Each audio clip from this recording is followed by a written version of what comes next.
2-minute mark, Russell. Was that because the police intervened after a discussion with you and your husband? Yes, the police came to search our residence. What were they searching for? After we told them what was going on, they were looking for evidence that he was using the project to conceal drug money. How did you come to that conclusion? We overheard him setting it up on the phone one day. Do you know who this telephone call was made to? At the time, I had no idea, but later on we found out. During this phone call, did the defendant make any reference to a sum of money? Yes, that's correct. Was that amount $500,000? There were two sums, actually. Pardon me, you're correct. Did those two sums come to $500,000? Yes, they did. How did reference to this money lead you to suspect he was involved in drug dealing? Because he said he had gotten the money together for the buy, and he elaborated by describing just where he was going to conceal it. Where was he planning to conceal the cash? He was going to hide it between the floor joists. Are you referring to the supporting boards for the installed flooring? Yes, sir, the beams. There are nooks and crannies between the beams. Did the defendant indicate where he was concealing the cash? He was planning to stuff it under the living room floor adjacent to our fireplace. Did he indicate when he was going to conceal the cash there? Yes, he was calling for the pickup because he had just finished the area around the fireplace. Did he also say how the cash would be recovered or by whom? Yes, he did. How was recovery of the cash to be accomplished? He hid it under a tile at the edge of the fireplace. Did you hear him say anything that indicated who would be recovering the money? Yes, he said the person he was speaking with should pose as a contractor who would be helping him on our job. Okay. Donna? This is real time at 225 words per minute. Ready?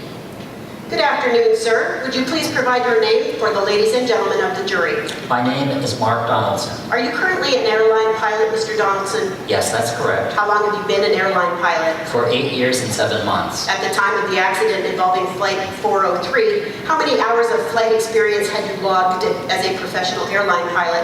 I had over 2,000 hours logged as a professional. Was all of that in the captain's chair? No, it was a combination. By that, do you mean you experienced flying time as an aircraft commander and also as a co-pilot? Yes, I do. How much time did you log to flying as an aircraft commander during those approximately 2,000 hours? About 600 hours, ma'am. And the remaining 1,400 hours would have been from the co-pilot's seat, is that right? Yes, ma'am. What type of aircraft did you gain your flight time in? It was all in regional jets. Where did you receive your initial flight training? I was a pilot in the Navy. And did you also attend a commercial flight school? Yes, I did. And what commercial flight school did you attend? Florida Aviation Academy, Fort Lauderdale, Florida. Prior to the accident involving Flight 403, when had you last had any training on a comparable type of aircraft? About 4 months earlier. Was that in-flight training or through a simulator? It was the latter. You were an employee of Great Mountain Airlines at the time of the crash, isn't that correct? Yes, I was. How long had you been employed by that airline? For approximately 12 months. And had all of your time there been limited to flying as a co-pilot on regional jets? Yes, ma'am. So your actual command experience came while working for other employers, is that correct? Yes, it did. Where were you employed prior to Great Mountain Airlines? I worked for Southeast Jet Airlines. How long were you employed by that airline? I was employed by Southeast for approximately 4 years. Were you employed by anyone else prior to your employment at Southeast? I was a pilot in the Navy right after college and before that position. Do they have different levels of training for Navy pilots? Yes, some train to become strictly Navy pilots or naval aviators. My college experience qualified me to become a commissioned officer, so I became an FSO.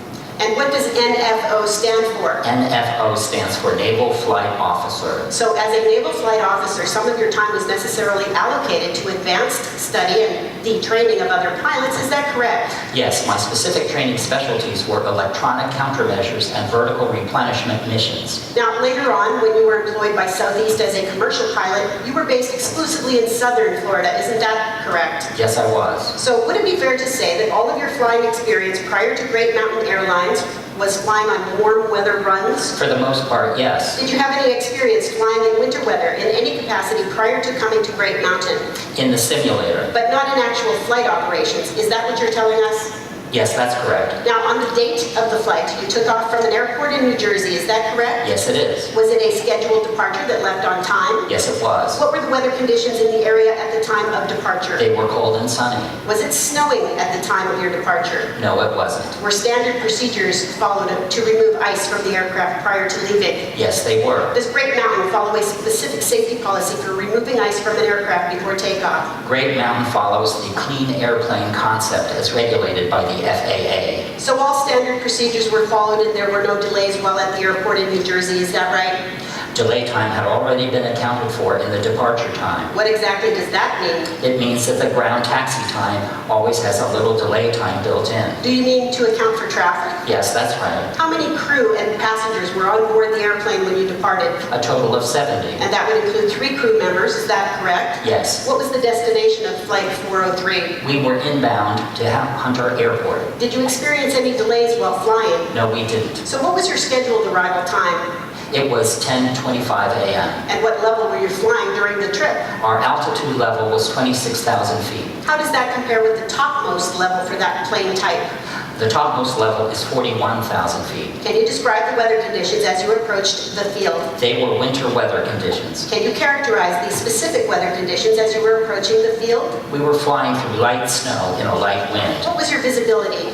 approximately 2,000 feet on approach. During that approach, did you voice any concerns to the aircraft commander? Yes. What was the nature of any concern that you voiced? My main concern was the amount of ice that seemed to be building on the wing. Are you referring to the entire airplane? No, I was most concerned with the aircraft surface on my side. You were referring to the right side of the aircraft, is that correct? Yes, that's correct. And that side of the aircraft faced into the direction from which the prevailing winds were coming, is that also true? Yes, it is, ma'am. Did the icing you noticed extend to the windshield? It was there on my side, yes. Are you saying it was not present on the pilot's side? I don't recall that it was. What is the correct procedure when faced with such a buildup of ice on the aircraft? The correct procedure is to increase speed and lower the aircraft nose on approach. Was that the procedure that was followed in this case? No, ma'am. In fact, didn't the commander actually do exactly the opposite after you called his attention to the icing situation? Yes. Did you have any discussion at that point? There was no discussion. There was no time. Did you make any attempt to call his attention to what you saw with your own eyes? No. Why not? He had much more flight experience than I did under those conditions. That's it. Stand up.